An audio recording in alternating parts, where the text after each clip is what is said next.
Gopal ki jai. Right. Yes, Govardhan Prabhu will be speaking today on chapter 10, 11, 12, summary and essential instructions. Thank you, Prabhu. Yeah. You can start. Okay. Om Namo Bhagavate Vasudevaya. Om Namo Bhagavate Vasudevaya. Om Namo Bhagavate Vasudevaya. Narayanam Namaskritya Naram Chaiva Narottamam Devim Saraswati Vyasam Tato Jayam Udirayat Nashtaprayeshu Abhatreshu Nityam Bhagavata Sevayam Bhagavate Uttama Shloke Bhaktiri Bhavati Nayistvikim Ishvara Parama Krishna Satchidananda Vigraha Anadiradir Govinda Sarva Karana Karanam Krishnaya Vasudevaya Devaki Nandanaya Cha Nanda Gopakumaraya Govindaya Namo Namaha. Hare Krishna, dear devotees. Thanks for joining and thanks for the opportunity to glorify the Supreme Lord through scriptures. Actually, I had a slide. I'm trying to share. That slide is not coming up. If it is on the Photoshop, I don't think that shows up. But anyway, so that is basically the picture of the Vishnu Chakravarti Thakura analyzing Bhagavad Gita has a jewel box. Okay, that picture was on where I put it. Yeah, it's a. Let me share this one if you can able to see it. There's a picture of. Now you can see. Can you see? All of you see this picture here? It's coming up. Yep. Yeah. So Vishnu Chakravarti Thakur, we all know that he's a Vaishnava Acharya. He puts Bhagavad Gita as a jewel box, and the jewel box with a precious jewel in it, that is Bhakti Yoga. If you look at here, maybe it's not clear. If you look at the Bhagavad Gita Karma Yoga, first to 6 chapters down, and at the top Jnana Yoga, 13 to 18 chapters, and Bhakti Yoga, which is between 7 to 12 chapters. So here, the Karma Yoga, what chapter 1 to 6 we have been Bhagavad Gita studying, presents prescribed duties as a means to attain bhakti. Prescribed duties, okay? Chapter 1 to chapter 6 talks about atomic cell as individual soul, what you're supposed to do to attain bhakti. And starting from chapter 1 to chapter 6, I can just go through briefly, summarize. And then chapter 7 to 12 is put in middle as a jewel box, Bhakti Yoga. That is the meaning of reading chapters 1 to 6 and 13 to 18 to attain bhakti, which is in between 7 and 12. And the question may arise, why the Bhakti Yoga is in between? Because this is like a protection from both sides, Jnana Yoga and Karma Yoga. Bhakti has to be protected in our lives as well. So this is by the Vishnu Chakravarti Thakur, beautifully explained here. Okay. Then I will just quickly summarize a few things here to recapitulate what we are studying. Karma, first 6 chapters, Karma Yoga, Bhagavad Gita. First chapter, I just give a one-line word. What happened in first chapter? First chapter, basically, Arjuna comes and says, I will not fight. There's a whole meaning of the first chapter, I will not fight. He comes with n number of reasons not to fight. Okay, that's the first chapter, gist of the first chapter. When we come to this second chapter, he says, Krishna gives the knowledge about the soul and body, because in the first chapter, Krishna had the identity crisis. What the body? So he was just purely working on the bodily platform. And Krishna hears out the message in the second chapter. He comes and gives, okay, you should fight. There's a essence of the second chapter. You should fight. On what basis? Krishna gives the body, soul, etc., etc. Those details on the second chapter. And when it comes to the third chapter, after getting knowledge about the self and bodily conception, etc., these details, then the third chapter explains perform karma yoga and fight. Right? Karma yoga.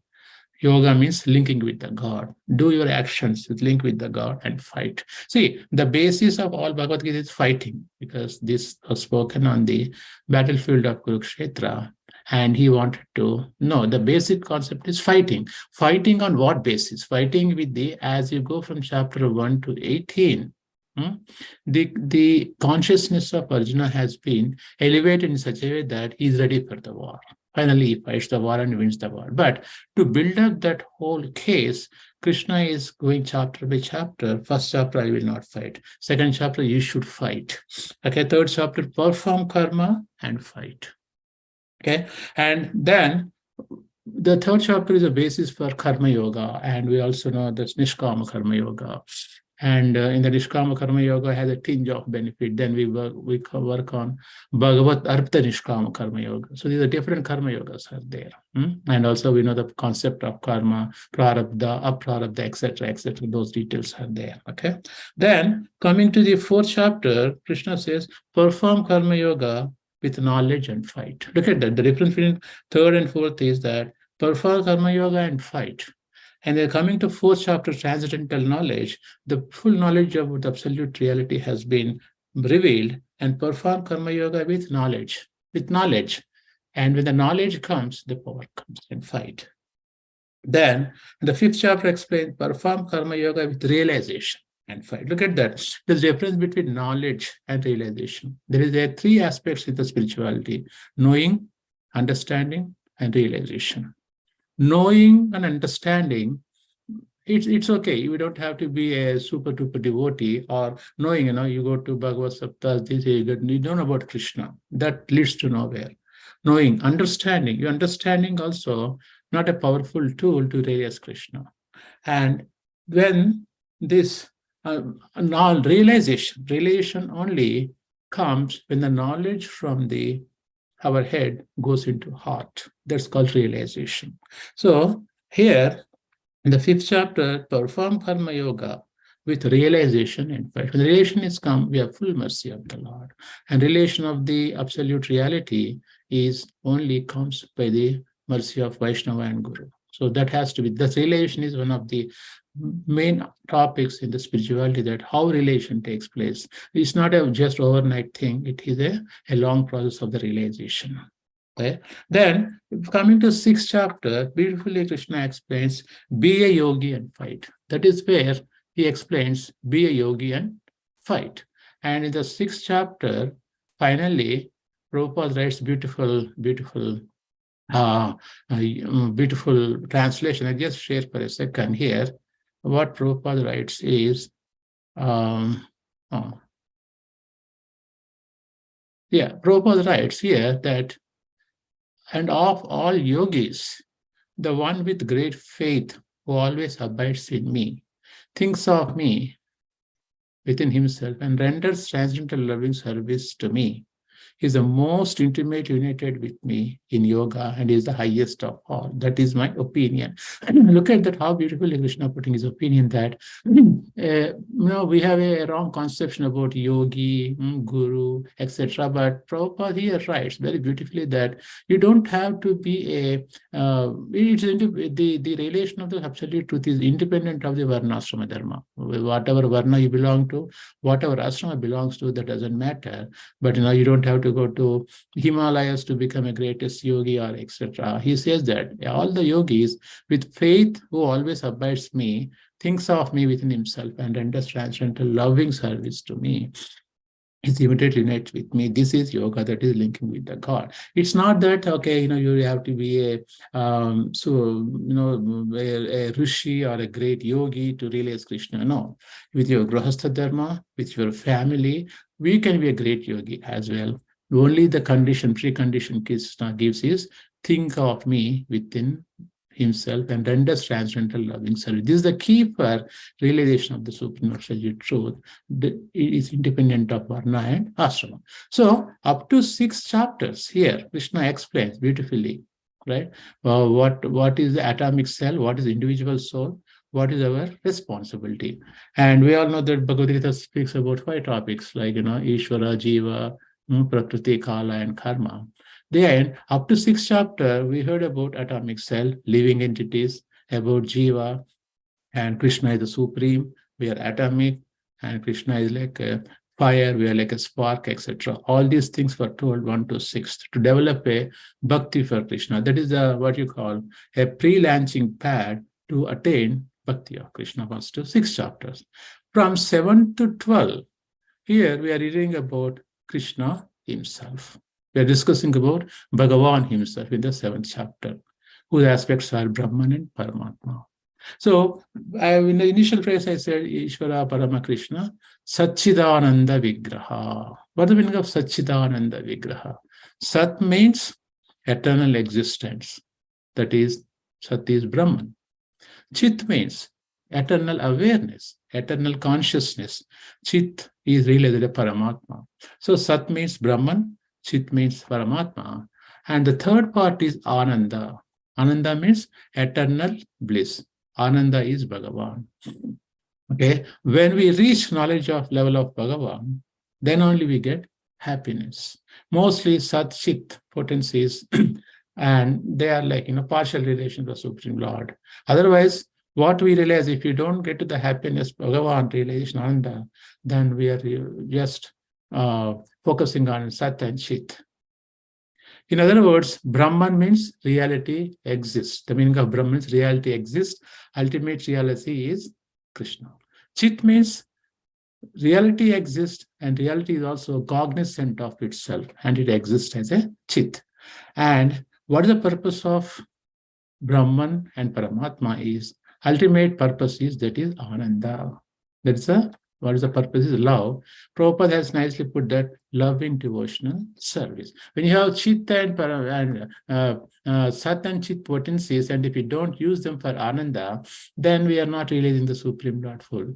So Satchidananda means that knowledge of the Bhagavan in full, that is called Satchidananda.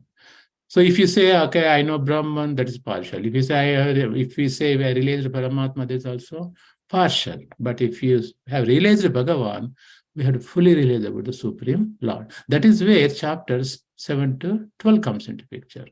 And again, 3 things. God is Shaktiman, Shakti, and Shaktikakar. Personality of Godhead, his potencies, and his creations and activities by his potencies. When we know all these 3, then we know God. It's not just Shakti, Shaktiman. We need to know 3 things about God. Okay? Shaktiman, Shaktikakar, and his personality of Godhead, his potencies and creations, and activities by his potencies. Okay? That's what is the first to 6 chapters explains. You are not the body, and super soul is Krishna, and Nishkama Karma Yoga. 7 to 12 again, pure devotional service, systematically from chapter 7 to 12. And what is 13th to 18th? Bhakti is described in 7 to 12. The 13th, 18th explains the knowledge culture of which we can reach that middle 6 chapters, pure devotional service, by developing that knowledge from 13th to 18th. Okay, now, if you go to the starting from 7th onwards, Bhakti. At 7th, Krishna explains, hear about me and fight. See, fighting is the basis for all these chapters. In the 7th chapter, he explains, hear about me and fight. And 8th chapter says, remember me always and fight. That's explained in the 8th chapter. Then in the 9th chapter, it explains, sing my glories always and fight. So these are the basis, starting from these chapter 7 to 12. This chapter 7 explains, hear about me and fight. Hear about Krishna's opulences, Krishna's glories, and fight. And then one is, after hearing the remembrance, remember me and always fight. Then number 9, sing my glories and fight. We all know that in Kali Yuga, hearing and remembering, these are very, very powerful, right? Shravanam and Kirtanam. These are the few things Like he comes in this 7th, 8th, and 9th chapter. Hear about me and fight. Remember me always and fight. And 9th chapter explains, sing my glories always and fight. So this is how the 7th to 12th, that how an individual soul can be what you call cleansed with the devotional process. And in the Bhagavatam, it's also explained that by hear about me. What is the purpose of hearing? We know that by hearing, what that shloka in first canto, second chapter, Srinutam Sakata Krishna, Punya Savana Kirtanam, Hridayantas Sohi Abhadrani Vidinoti Srutsutam. By hearing Krishna Katha, what happens? Hridayantas Sohi Abhadrani. We have a lot of impurities accumulated in our heart, life after life, and those will be removed. Okay, when we remove, then we start witnessing the presence of the Supreme Absolute Truth. Remember me always and fight. Remembrance. Who is the best example for remembrance in our Vaishnava culture? Remembrance is by Prahalad Maharaj. Always remember, Smarana. And he's telling the 8th chapter, remember me always and fight. And in the 9th chapter, he says, sing my glories always and fight. That's the essence of the chapter. 7th is hear about me and fight. Essence of chapter 8 is remember me always and fight. And 9th chapter explains, sing my glories always and fight. Look at that. In these 3 chapters, hear, remembrance, and singing. Okay. These are the things what we do every day. Prabhupada introduced nicely in a chanting, remembering Krishna. Right, 16 rounds chanting and attending Bhagavatam classes regularly. We have so many classes goes on in Central India. So morning Bhagavatam classes, different preachers would do that one. Okay, and singing glories of Krishna, these things. Okay, so then today I was asked to just summarize some of the points, salient features from 10th, 11th, and 12th. So when we go to the 10th chapter, okay, the 10th chapter, Krishna is basically talking about behold my opulences and fight. Behold my opulences. And we all know that Krishna has 6 opulences, 100% present. Right? Anybody in the call know the 6 opulences Krishna has? Aishwaryasya Samagrasya Vedyasya. Aishwaryasya Vishakta Samagrasya. Parasara Muni explains beautifully 6 opulences of Lord Sri Krishna. Right? And Krishna concludes in the 9th chapter, in the 934, beautifully he says that, what is that in the 934? He explains, Manmanabhava Madbhakto, Madhyaji Maam Namaskaru, Maameveshasi Yuktayam, Atmanam Uttarayana. He says that, engage your mind always in thinking of me, become my devotee, offer obeisances to me and worship me. Being completely absorbed in me, surely will come to me. This is the 100% insurance policy Krishna is providing for us, right? If you look at this one, sorry, I'm not sharing. So Krishna beautifully saying that, can you see this? Engage your mind, always thinking of me, and become my devotee, offer obeisances to me and worship me. Being completely absorbed in me, surely will come to me. So there is no doubt here. Right? Atta Samshaya, there's no doubt about Krishna's engaging in thinking about me. So there is nothing like any magic formula. This is basically a secret, topmost secret to attain Krishna. Okay, going to the 10th chapter is called Opulence of the Absolute Truth. Okay, and in this 10th chapter, I have taken some notes from Prabhupada class and other Vaishnava gurus classes. First to 7 here. First to 7 is what explaining first to 7th shloka is, by knowing Krishna's opulence, one takes to bhakti. So Krishna says to Arjuna, keep listening carefully. I will now reveal my more wonderful details to you about my opulence. Until 7th, 8th, 9th, he's giving knowledge. But Krishna, Arjuna is so dear to Krishna. And in the first chapter also explains, you are my devotee and my friend. That's why I'm imparting this transcendent knowledge to you. The same way, in the 10th chapter also, Krishna loves Arjuna so much, he wants to give more and more and more so that he can become pure and pure and pure, as pure devotee of the Lord. And he says that I will now reveal more wonderful details to you about my opulence. Not even the Devatas and the great sages can know Krishna fully, because he is the source of everything. One who understands Krishna as unborn and eternal will be freed from all sin. Intelligence, knowledge, tolerance, birth, death, etc. all arise from Krishna alone. Therefore, no one can understand Krishna by conventional means. However, if one does understand these mystic opulences of Krishna, he becomes Krishna's devotee. So the 6 opulences, different parasara money, if we understand and if you imbibe in our day-to-day activities of Shravanam, Kirtanam, Smaranam, etc., then we try to get to Krishna. It's not by any conventional means, not any way artificial means. That is from Shloka 1 to Shloka 7 is been explained. And from Shloka 8 to 11, Bhakti Yoga explained the Chatur Shloka Bhagavad Gita. We are all very famous about 8 to 11. Krishna beautifully explained, Aham sarvasya prabhavo matta sarvam pravartite iti matva bhajanti mam bhuta bhava samanvitaha. He clearly explains here, I am the source of all spiritual and material worlds. Everything emanates from me. The wise who perfectly know this engage in my devotional service, worship me with all their hearts. That's the one who knows Krishna's position as the supreme source of everything becomes his pure devotees. Second one is Krishna becomes his life and soul and speaks and hears about constantly. Tushanti cha, Ramanti cha. If you go to the next sloka, Machitamat Katha Prana, Bodhayanta Parasparam, Kathayantascha Mam Nityam, Tushanti cha, Ramanti cha. Pure devotees' thoughts dwells in me. Their lives are fully devoted to my service and derive great satisfaction, bliss, always enlightening one, conversing about me. That's how devotees talk all the time. How did you dress deities today? What kind of dress you're putting? You know, we have teams, Sunday, Monday, Tuesday, they send the emails, comes, okay, what deities, what prasadam we should have, what we do. So this all the time, 24/7, how to serve Krishna and how to satisfy Krishna. Prabhupada writes in Bhaktivedanta Manner in 1972, I guess he was giving a class on Radhastami Day. Prabhupada explains beautifully what is devotional service. Prabhupada gives only one line, that is, Samsiddhir Haritoshanam. The life of devotees, Samsiddhir Haritoshanam, that is, satisfying Krishna by all means, all 24/7. That is the purpose of our life.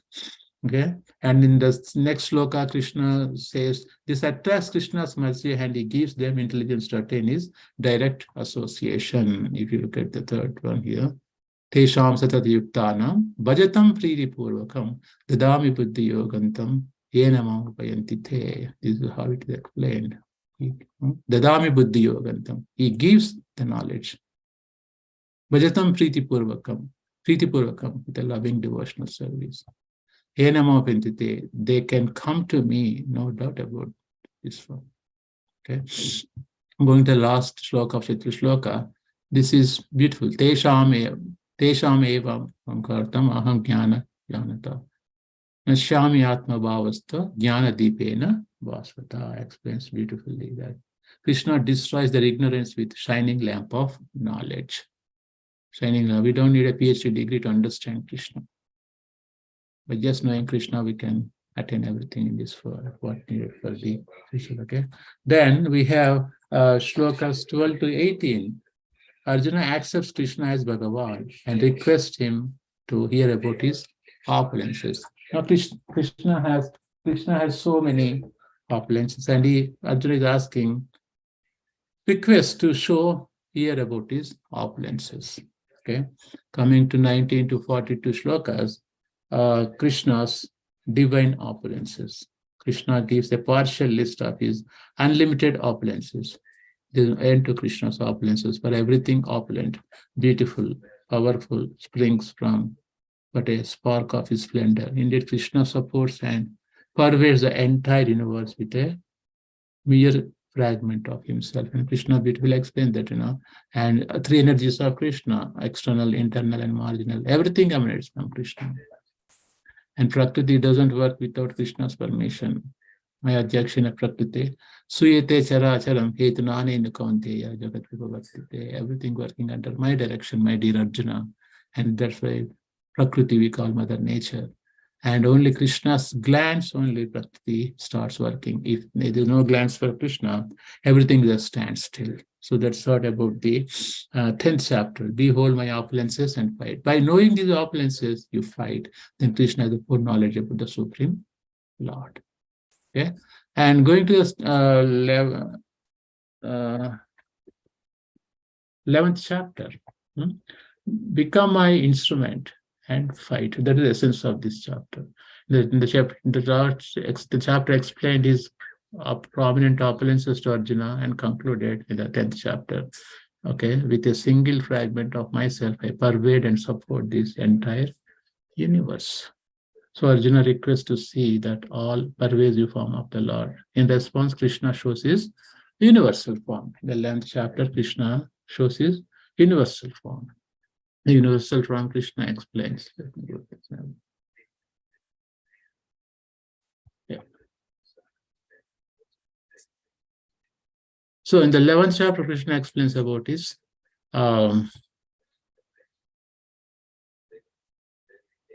the universal form. Chapter 11, Krishna explained. In the universal form, the main instruction is become my instrument and fight. So here, the shlokas like 1 to 4 explains Arjuna requests Krishna to show his universal form. Why this question came to Arjuna? To show universal form. Arjuna confirmed that all his illusion related to Krishna's power is gone after reaching up to chapter 10. He requests Krishna to show his all pervasive universal form. If he thinks that Arjuna is qualified to see that, Krishna then reveals his limitless forms. So this also gives a concept about that Supreme Lord is, in the present in the nature, how he is present in nature, universal form. When you see anything beautiful in this world, that reminds Krishna. That is the what you call the manifestation of Krishna, right? So in the universal form, and literally in the 11th chapter also Krishna says that for less intelligent people, we cannot assume the Samsundara form of Krishna can be perceived Krishna through the nature. Okay, and that's what Arjuna wanted to prove. It's not Arjuna doesn't know, but he wanted to prove to the ordinary people like you and me that Krishna can be perceived through material nature as well. Okay, Arjuna confirmed that all illusion related to Krishna's power is gone, but he requests him to show all pervasive form in the universal form. He thinks that Arjuna is qualified to see that. And he thinks, if you think I'm qualified, please show me that universal form as well. Then shloka 5 to 8, Krishna describes universal form and shows his universal form. Krishna asks Arjuna to see the Adityas, the Vasus, the Rudras, the Ashwini Kumaras, and the Marus. The moving, non-moving. Indeed, he shows everything exists in the universal form. If you look at the Mahabharata in the TVs, right? When Krishna shows the universal form, you can see whole gigantic form of Krishna. Whole material creation is manifest in his body. Dead body is coming and going, all sculpts, etc., etc. You can see everything. And also in the second canto, Lord Brahma also beautifully explains. He explains Krishna's body, like the trees or the air on his chest, etc., etc. He explains how a nature can, through nature, how we can perceive the supreme absolute truth, absolute reality, and how the Krishna's energies are manifested in the nature as well, right? And from 9 to 14, Sanjaya describing Arjuna's vision of the universal form to the Rashtra. This form is unlimited, divine, majestic, supreme, powerful. It had many mouths and eyes, celestial ornaments, divine weapons, and many other astonishing aspects. It is more radiant than hundreds of thousands of suns. It contained all the variegatedness of the whole universe in one place, filled with ecstatic wonder, and Arjuna prays. Arjuna is praying. So this whole thing is also, we all know that the whole Sanjaya has a Divya Drishti, or is a long TV monitor screen Sanjaya can only see by his spiritual master's mercy. He is explaining the whole thing to Dhritarashtra, what is going on the television. He just watches like a live telecast what's going on. Sanjaya is watching and explaining to Dhritarashtra. He is telling, look at that Krishna, now he's showing you universal form. He is, having this many mouths, eyes, etc. Dhritarashtra shivering one side. Oh my gosh, what's going to happen to my sons? Krishna is Supreme Lord at this point. So he is also kind of bewildered. Then 15 to 31, Arjuna beholds Krishna's universal form, glorifies and questions. Now we say, oh my God, Arjuna also kind of bewilders when he says universal form. And Arjuna has no words from coming. I see all the devatas, various living entities, unlimited arms, bellies, mouths, eyes spreading in all directions. There's no beginning, middle, or end of your form. You are the Supreme Lord with sun and moon as your eyes. Arjuna then sees the terrible form of universal time, with which being petitioned by devatas and sages. Fearsome sight, unsettling and bewildering the mind, with blazing death-like faces and awful teeth devouring all the soldiers of both armies, devouring all people from all sides.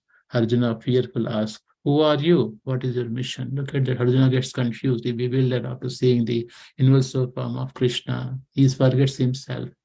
He puts in the Yogamaya potency and he forgets who are you? What is your mission? Arjuna came to that level after seeing the universal form of Lord Shri Krishna. Then shlokas 32-34 explain. Krishna says, time I am, and encourages Arjuna, just become my instrument. Krishna replies, time I am. My mission is to destroy everything. I have already destroyed all your enemies. Therefore, get up and fight and gain fame. This is what called becoming the instrumental, right? Conquer the enemies, enjoy a prosperous kingdom. These have all been killed by me already. Just be an instrument. Look at the note second Prabhupada classes that just become an instrument. Don't fight. Now, is Arjuna or XY person plays in Arjuna, they would win because we are only nimitta matra. We are just fighting for the sake of fighting, right? Our capacity, our ability in front of Krishna is zero. But because Krishna wanted this war to happen, Krishna came the purpose of Paritranaya Sadhuna Vinaya Duskritam. He wanted to achieve the final purpose. He is using Arjuna as an instrument. Okay, he's telling, telling very clearly, become my instrument and fight. If you're not you, somebody else would do it. Take this opportunity and be glorified. That's what explaining. And 35 to 46, Prabhupada explains, beholding the universal form, fearful Arjuna glorifies Krishna and requests to show his four-handed form. Because Arjuna gets bewildered, confused. Arjuna, Krishna, I cannot see you like this. Please, please, please come to your at least four-handed Narayana form. Arjuna, with folded hands, trembling, offered his respects and spoke to Krishna in faltering voice. You are the original person, the oldest, all-knowing. You pervade everything and are the essence of everything. Obeisance unto you. I beg pardon from you, not knowing your greatness. I offended you by treating you as an ordinary friend and addressed. O Krishna, O Yadava, O friend, you are the Supreme Father. No one is equal to or greater than you. Bowing down, prostrating my body, I beg pardon from you. Please withdraw this fearsome universal form. I wish to see your handed form wearing a crown, holding a club, chakra, conch, and lotus flower in your hands. Arjuna bewildered after seeing universal form of Krishna. Please, I cannot bear anymore. Please come down to your Shyamasundara form. If not Shyamasundara form, at least come to four-handed Narayana form. I want to enjoy that one. Here Arjuna explains so beautifully, and Brahma glorifies also. Arjuna is full hands trembling, offered request. You are the original person, the oldest, all-knowing. Brahma Samhita, Brahma beautifully explains, Advaitam Achyutam Anadimananta Rupam Adyam Purana Purusham Navayavanancha. So that corroborates here with the 35 to 46 shlokas. Arjuna glorifying the Supreme Lord with the same way. Then 47 to 50th shloka, Krishna withdraws his universal form and shows his four-handed Narayana form to Arjuna. Krishna says, I have shown you this universal form which has never been seen by anyone. Arjuna is so beautiful, right? Arjuna is so lucky. This form can be seen by any personal effort. Do not be disturbed, bewildered on having seen the terrifying form of mine, devoid of fear. Please, in mind, see again this form of mine that you have requested to see. Krishna then showed Arjuna his transcendental form and finally his original form of Shamsundara. So this is how Arjuna has been shown universal form, then again four-handed Narayana, then again Shamsundara form. And last 51 to 55 shlokas explains on this chapter that the only pure devotees can see Krishna's pleasant forms. This is a very powerful statement. Prabhupada writes beautifully on the purport that this beautiful form pacified Arjuna's mind. Which beautiful form? That's two-handed, the Shamsundara form. That's what we serve in the temple, right? Devotees never doubt any Krishnas, want to see in the material nature as universal form. And Lord Shamsundara, Srimati Radharani and Ramala Shamsundara, that's our most beautiful, beloved form of Supreme Lord, joy. And you can see how beautiful he is. This beautiful form, and Krishna revealed that this two-armed form is rarely seen even than the universal form. No endeavor can reveal this two-armed form, only by Ananya Bhakti, pure devotional service. Pure devotional service, the Supreme Lord. Only it's possible to know him. Only the most purified devotional service, free from jnana and karma. Rupa Goswami Prabhupada explains the pure bhakti. What is that? First sloka I'm forgetting. The sloka jnana karma then anukula yena Krishna.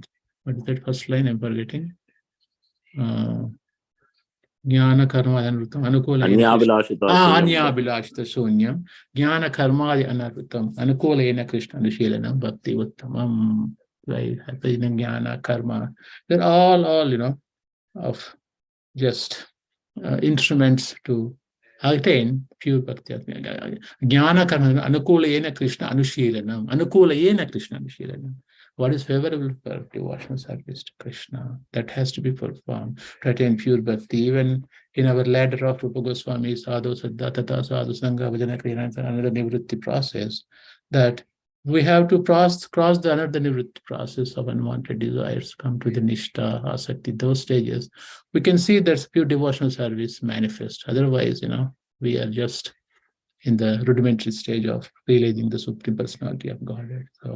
So that's how the 11th chapter has been concluded. Okay. Then go to the 12th chapter. I have taken some notes from Prabhupada. So therefore, I'll just summarize. 11th chapter explains that absolute knowledge about the Supreme Lord and his divine nature are obtained only by exclusive devotional service. Hearing this, Arjuna now questions, who is better, the devotee or the worshippers of impersonal Brahman? That is the next chapter. Arjuna, look at that all the way. Again, by the way, the intent of the 12th chapter is become dear to me and fight. That's the intent of this. Become dear to me and fight. So 11th chapter is concluded that way. Now, the 12th chapter coming here, Prabhupada explains the shlokas from 1 to 5. Bhakti yogi is superior to impersonal worshipper. That's the first. Arjuna inquired from Supreme Lord, who is a pure devotee. He's asking, after seeing that one, those who practice devotional service are the most perfect. Those worship the unmanifested will also teach him eventually, but their path is very difficult and troublesome. The realization of the absolute truth, Brahmeti Paramatmeti Bhagavaneti Sabhyate. Brahman realization is only partial. Paramatma is also localized Paramatma. Bhagavan. If you realize Bhagavan is a superset. Bhagavan doesn't consist of impersonal Brahman as well as Paramatma. But that's what Sat Chit Ananda Vigraha. Satchit potencies have no meaning when there is no Ananda part is there. Ananda part only comes when you have a loving devotion service to Supreme Lord. But if you have Sat and Chit potencies, what is the purpose? Okay, Krishna is, we know that Sat is, he knows everything, is pervading, all pervading, etc., etc. But the ultimate purpose is loving devotional service. That is what we are asked to do. Unless you develop loving devotional service, we cannot relay the Supreme Lord. We cannot get him. So Arjuna asks question and Krishna immediately clears that. No, the person who is doing the devotional service is the Supreme. And at the same time, Krishna is not rejecting Mayavadis or Brahman relation, etc. Yes, they may come to me, but not now, later. Postponement. That's what. And in the 6th and 7th chapters, shlokas, Prabhupada explained the wonderful results of bhakti. When you do bhakti, what happens? On the other hand, for those who worship Krishna with Ananya Bhakti Yoga, means the pure devotional service to Krishna, he quickly becomes delivered from the ocean of repeated birth and death.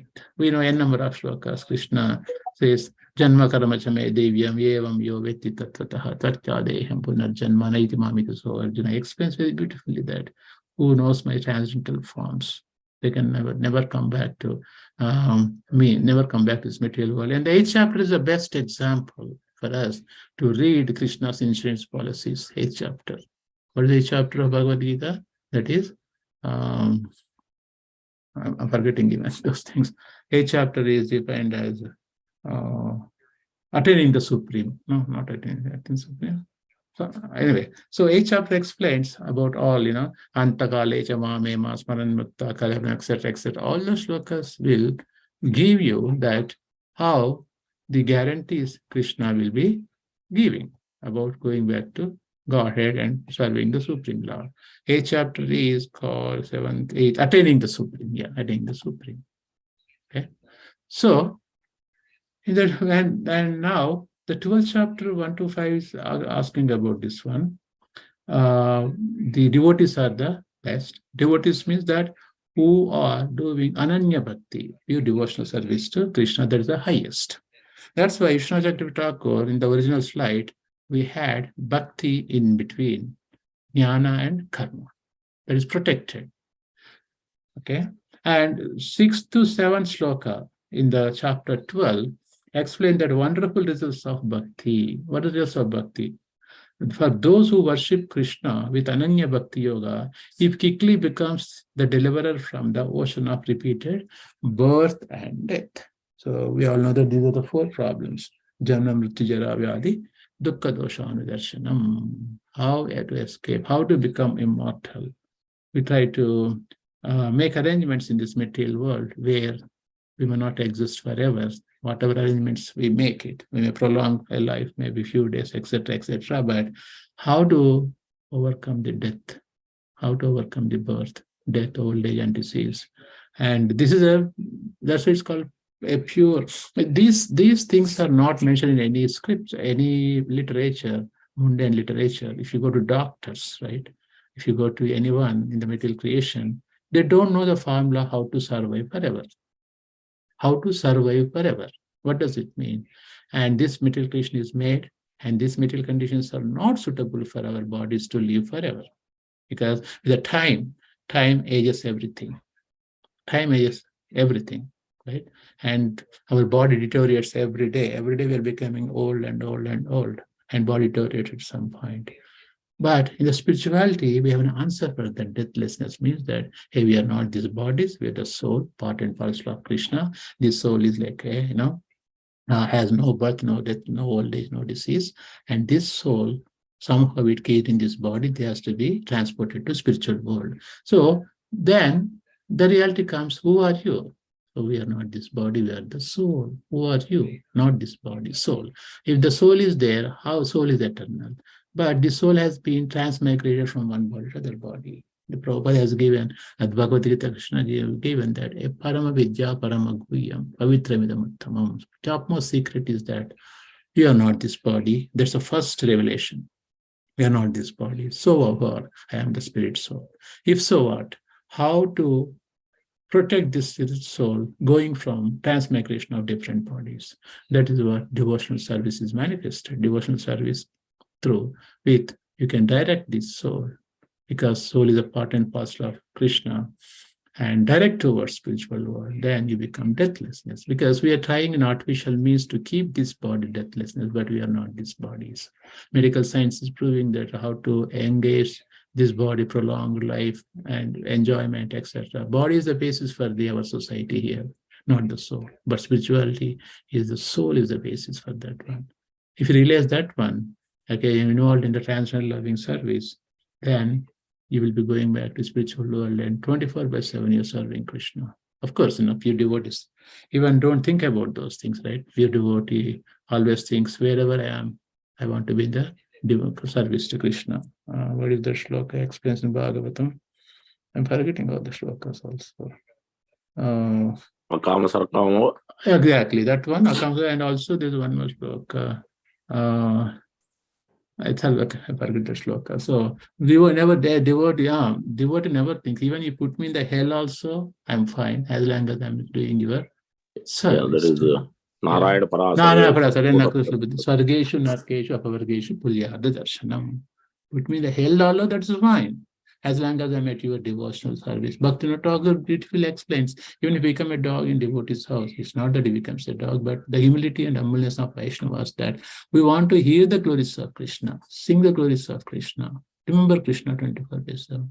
That is the way to go back to spiritual world, or even if you stay in this material world. I know even Rupa Goswami Prabhupada explains, Karmana Manasa Gira Jivan Muktasya Uchyate. Even the material world also become deathlessness by involving the devotional service to Krishna.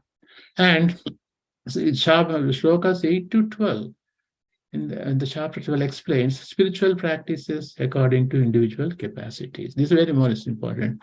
Topmost practice, concentrate mind and intelligence on Krishna. Then one undoubtedly attains Krishna. If this is not possible, see, Krishna doesn't want to put anyone down, even if you are a demigod worshipper, because Krishna is so merciful. First he said, become my devotee, and he showed universal form. Okay, he gave the one. But at the same time, Arjuna asking question, what about people who are Mayavadis, who are demigod worshippers? Then Krishna gives so nice explanation here that, on the other hand, for those who worship Krishna with Ananya Bhakti, come back to Krishna without no birth and death. In the 8 to 12, topmost practice, concentrate mind and intelligence on Krishna. Then one undoubtedly attains Krishna, no doubt. If this is not possible, follow rules and regulations of sadhana bhakti, that is devotional service in practice. That's what, at least I consider myself, I'm not there at the going back, at least do the sadhana bhakti, devotional service in practice, and gradually elevates to the pure devotion, because there is a Ragatmika Bhakti and with Vaidya Bhakti. We start with Vaidya Bhakti practice, and as we develop love, etc., then Ragatmika Bhakti, and Raga means attachment to come to Krishna. And at that point, there's no rules and regulations. You 24/7 you're chanting Krishna. We are clean, unclean, doesn't matter. Bhaktivinoda Thakur, our greater Acharya, he was a magistrate, and he used to get midnight, 1 o'clock, he say, Radha Krishna is very hungry, let me cook rice for them. So the Ragatmika Bhakti, when they go to that level of Bhakti, no rules and regulations, they're constantly 24/7, Krishna, Krishna, Krishna Bhakti. And they can see what is happening in the spiritual world by sitting. When you go to Bhava and Prema levels, you can participate in the pastimes of Krishna in the spiritual world just by sitting in your apartment, in your room. That is possible. That is how the mercy of the holy name, Nama, Rupa, Guna, Leela. Everything is manifested in the name of Krishna. Nama, Guna, Rupa, Leela. You can see the Leelas by sitting in your room. That's the power of chanting of holy names of Krishna. And he invested all. Nam Namakari Bhuda, Nidhi Sarva Shakti, Tatra Pitani Mitam, Smaranena Kala. Nam Namakari Bhuda, Nidhi Sarva Shakti. All the Shaktis of Krishna have invested in the holy name of Krishna. And it can be anywhere, anytime it can be chanted. No rules and regulations. No rules and regulations. And chapter 8 to 12 shloka. So, Prabhupada explains that so then sadhana bhakti and elevate pure devotion. If that is not possible, if somebody is not in sadhana level, he says, work for Krishna. Assist devotees in preaching that attains perfection. So the different grades of devotees. Somebody can take pure, somebody can help, somebody can help book distribution, somebody can help the things needed for the temple. So any way, any form you can able to help Krishna, that slowly, gradually elevates them to pure bhakti. If that is difficult, give up the results of activities. We do nishkama karma. This leads to peace and then knowledge, and finally bhakti comes. Okay. Then he says that knowledge finally is better mere practice, abhyasa, meditation, dhyana, superior knowledge, but giving up results, nishkama karma yoga in better for its leads to. So, okay, a lot of people do charity work. Constructing hospitals. This, okay, do that one also, that's fine. Because Krishna is very, very optimistic. Very optimistic. Even a small amount of selflessness is there, then he thinks there is a bhakti, and he asks them to develop. Okay, if you want to do some service, do the service. Okay, you want to do some philanthropic, yes, do that. So the bhakti to Krishna is not a one life, it's a gradual increase. Krishna says, Bahunam Janmanamante Jnanavan Mam Prabhajyate Vasudevam Sarvamiti Samahatma Sudarlava. Getting Krishna Bhakti is not one life. It is a life after life, accumulation of pious activities. It takes, once we come to level of Krishna consciousness, accepting Krishna as a supreme, that itself is a liberation. Prabhupada writes, accepting Krishna as supreme itself is a liberation. Means we came to that level, it might have taken millions of lifetimes for us. But coming to this far, now we have to use the last chance to not to waste our time. We came this far, and accepting Krishna as supreme, we have taken millions of lifetimes. And Prabhupada puts nicely, just take up this devotional one last step. You can go back to Godhead and you can enjoy your eternal freedom. And that's why the 13th to 20th shlokas, devotional qualities makes one dear to Krishna. And I want to conclude with this one, 13 to 20. A devotee never realizes or envies anyone. He tries to help everyone because he has no false ego or possessiveness. Even if someone causes him distress, he remains equipoised and forgiving because he is internally satisfied in constant yoga with Krishna. What is that shloka? Explains that Nashochati nakangshati, some sarvesham indeed, but bhakti labhate param. As devotees of Krishna satisfied with this one. Brahmabodha Prasanna. Brahmabodha prasanna, nashochati nakangshati. All these good qualities result from his mind and intelligence being fixed on Krishna. He never causes distress to others. Devotees never cause distress to others. If it happens, we talk to them, we try to clear them, but no distress, no force. He has no expectations. He is pure and capable. He is detached from everything worldly, material emotions, and equipoised in duality. He is silent, content, and has no fixed residence. These qualities make one very dear to Krishna. The dearest of all is one who makes Krishna the goal of his life. Prabhupada concludes so beautifully, 1800. This statement is, these qualities make one very dear to Krishna. And last slide, Prabhupada writes, dearest of all is one who makes Krishna the goal of his life. That is what Prabhupada explained Bhaktivedanta manner. Some siddhir haritoshanam, satisfying Krishna end of the day. Okay, so these are some of the salient features I collected from Prabhupada's classes. I'll stop here, and forgive me if I have spoken anything which is not appropriate or anything which is not aligned with the Shastras. Okay, I'll stop here. Thank you. Hare Krishna. Thank you very much, Gautam Bhakta Prabhu. Wonderful class. Okay, anyone, dear devotees, anyone has questions? Can raise your hand. Let me see.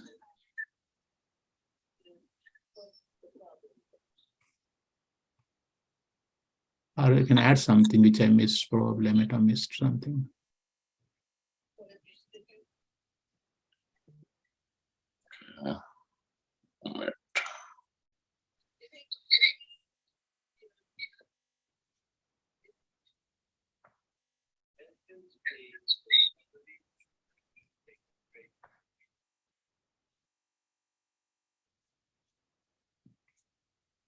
You can unmute and ask if anyone has questions or comments.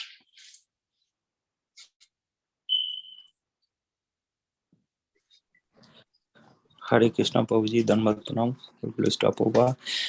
Beautiful class, Prabhuji. Summarizes the whole Bhagavad Gita. Prabhuji, can you share the slides that you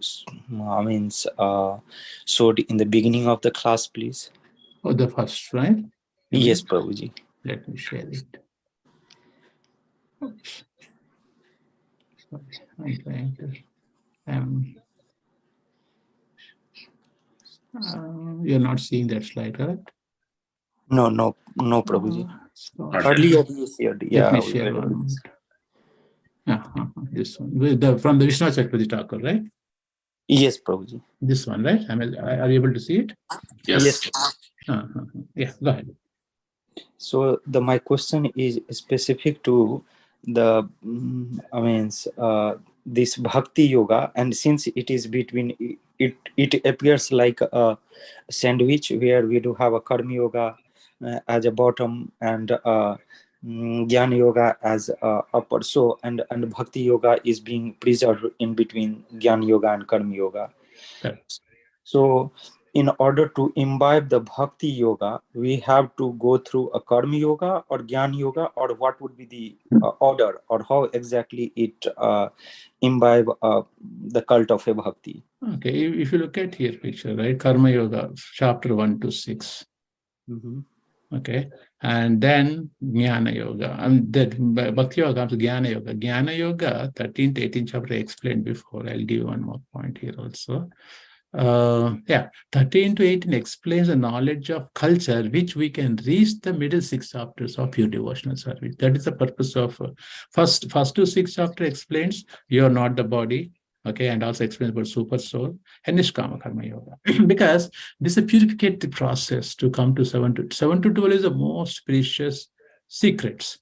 To teach those 7 to 12 secrets, first we come from 1 to 6 and purify ourselves, purificative process. Explain, first of all, bodily platform for Arjuna, then body run to the soul platform, then Karma Yoga, then Nishkama Karma Yoga, then Bhagavat Arpita Nishkama Karma Yoga, etc. We are coming to the point where we are like, purificated. We are purifying ourselves to attain this 7 to 12. And once we reach 7 to 12, this 13th is explaining the knowledge of culture, which we can reach the middle 6 chapters of Bhakti. Because now look at that universal form, etc. What are they all teaching? Like, with the universal form. When they read the chapter, when you go out and look at the nature, anything that beautiful sees, they immediately reminds you Krishna. Anything between the nature. Oh, look at that! How beautiful this rose flower is. How beautiful, how Krishna made this one. Or how we all go for fall colors soon, right? Oh, how beautiful these colors are. Oh, immediately remember Krishna. Wow, how beautiful manifestation of Krishna is. So that is how it is. This knowledge of culture, which help you understand how great God and his qualities are from 7 to 12. That's the meaning of it.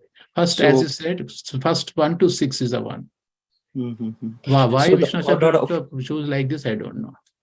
Yeah, so Prabhuji, the order of reading the Bhagavad Gita will remain the same as we are reading chapter by chapter, right? Absolutely. Or we should read 1 to 6 first and then go to 13 to 18 and then come to 7 to 12. That is not recommended. Okay, and usually first to 6 will give a sufficient knowledge to appreciate 7 to 12. And once you know 7 to 12, you can more appreciate by reading 13 and 18 how beautiful Krishna is. Okay, sure. Yeah. That suffices my answer. Thank you, Prabhuji. No problem.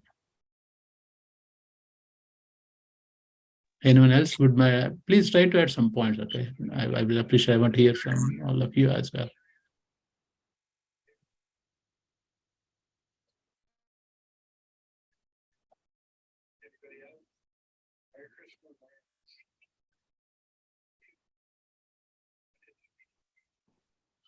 Looks like no one else has questions, comments.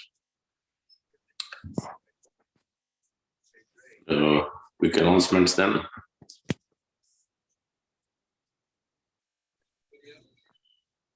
Okay, we'll have announcements now and then conclude. So today evening we have Gita Jayanti extended program with Gita quiz and Jeopardy, Kahoot in the evening. And we have, I think, a Gita Parayan team, their recitations also, I think, or specifically to the team who are engaged the whole year studying. So please try to join in the evening, 5:30 to 9 p.m. regular Sunday feast program today. Next important events coming up is next Sunday is Srila Bhakti Siddhanta Saraswati Thakur Goswami Prabhupada Thirubhav Disappearance Day, fasting till noon. It's a very, very important day. It's called Lion Guru, Srila Prabhupada's spiritual master. December 25th is Christmas, exchanging of gifts, understanding the mercy of the bona fide spiritual master, Jesus Christ. And fortunately, it is also Srila Jiva Goswami's disappearance day. Christmas day is also important day. So in that Hare Krishna, please mute your line. January 2nd is Vaikunta Ekadasi. So as in the whole year, out of all Ekadasis, the prominent Ekadasis are these two, especially Mokshada Ekadasi is also called Vaikunta Ekadasi. If you properly observe, you can be entering through the Vaikunta Dwara, liberated from this material body. So both the Ekadasis, the January 2nd is also called Putrada Ekadasi. So very prominent Ekadasis to be more and more absorbed in this Krishna conscious activities. So those are the upcoming events. So please note down. Thank you. We'll conclude today's session. Thank you for your association and time. Patitanam Pavanebhyo Vaishnavebhyo Namo Namaha. Vaishnavebhyo Ki Jai. Thank you all. Hare Krishna. Thank you, Prabhu. Thank you.